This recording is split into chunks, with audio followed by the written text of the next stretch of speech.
और देखिए, पंजाब के बाद उत्तराखंड कांग्रेस में भी बड़ी दरार पड़ती नजर आ रही है। उत्तराखंड कांग्रेस के कद्दावर नेता और पूर्व सीएम हरीश रावत पार्टी से नाराज नजर आ रहे हैं। अब सवाल ये है कि क्या चुनाव से पहले रावत की ये नाराजगी कांग्रेस पर भारी पड़ेगी या रावत अपनी अलग पार्टी बना लेंगे?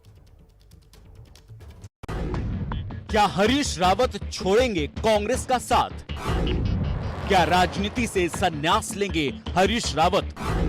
क्या कैप्टन की तरह नई पार्टी बनाएंगे हरीश रावत? ये तमाम सवाल इसलिए उठ रहे हैं क्योंकि हरीश रावत अपनी ही पार्टी से नाराज हो गए हैं और उन्होंने खुलकर अपनी नाराजगी सोशल मीडिया पर जाहिर भी कर दी है ना अजीब सी बात। चुनाव रूपी समुद्र को तैरना है। सहयोग के लिए संगठन का ढांचा अधिकांश स्थानों पर सहयोग का हाथ आगे बढ़ाने के बजाय या तो मुंह फेर करके खड़ा हो जा रहा है या नकारात्मक भूमिका निभा रहा है। जिस समुद्र में तैरना है, सत्ता ने वहां कई मगरमच्छ छोड़ रखे हैं जिनके आदेश पर तैरना है। उनके नुमाइंदे मेरे हाथ पांव बांध रहे हैं।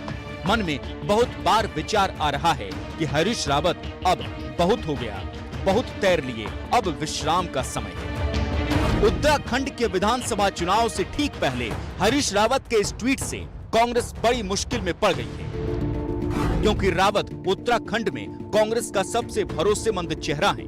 प्रदेश में चुनाव प्रचार की जिम्मेदारी इनके कंधों पर ही है। सूत्रों के मुताबिक हरीश रावत चाहते हैं कि पार्टी उन्हें मुख्यमंत्री का चेहरा बनाए। रावत का तर्क है कि तमाम चुनावी सर्वे में वो मुख्यमंत्री की पहली पसंद है। 11 दिसंबर को एबीपी न्यूज सी वोटर के ओपिनियन पोल में भी हरीश रावत 33% वोटरों की पहली पसंद थे, जबकि मौजूदा सीएम पुष्कर सिंह धामी को सिर्फ 27% लोग ही उत्तराखंड का अगला सीएम बनते देखना चाहते हैं। लेकिन कांग्रेस के उत्तराखंड के प्रभारी देवेंद्र यादव इससे इत्तेफाक नहीं रखते।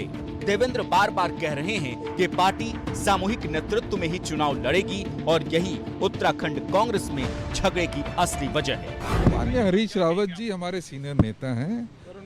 कोई बात होगी तो मैं चर्चा करूंगा। अभी तक मेरा उनसे संपर्क नहीं हो पाया है। मैं संपर्क करूंगा, उनसे जानूंगा, क्योंकि प्रॉब्लम होगी तो हम बात करेंगे। दूसरा और सबसे अहम मसला टिकटों का है। कांग्रेस आला कमान ने इस बार उम्मीदवारों के चुनाव के लिए जो स्क्रीनिंग कमेटी बनाई है, वो हर जिले में जाकर जिताऊ उम्मीदवारों को ढूंढ रही है, जबकि रावत अपने करीबियों के लिए टिकट चाहती है। पार्टी के अंदर ही बहुत सारे ऐसे लोग हैं जो उनके इर्द गिर्द और उनके आगे बढ़ने से रोक रहे हैं, तो निश्चित है कि उसमें उनका दर्द झलकता है।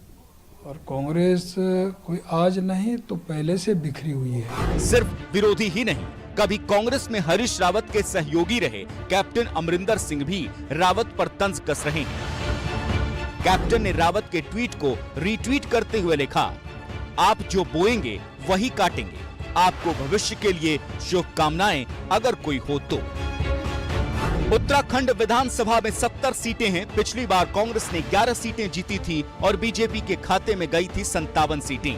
लेकिन प्रचंड बहुमत के बावजूद बीजेपी अब तक यहां 3 मुख्यमंत्री बदल चुकी है। माना जा रहा है कि उत्तराखंड में कांग्रेस के लिए इस बार सरकार बनाने का सुनहरा मौका है, लेकिन तभी जब पार्टी घर का झगड़ा सुलझा पाएगी।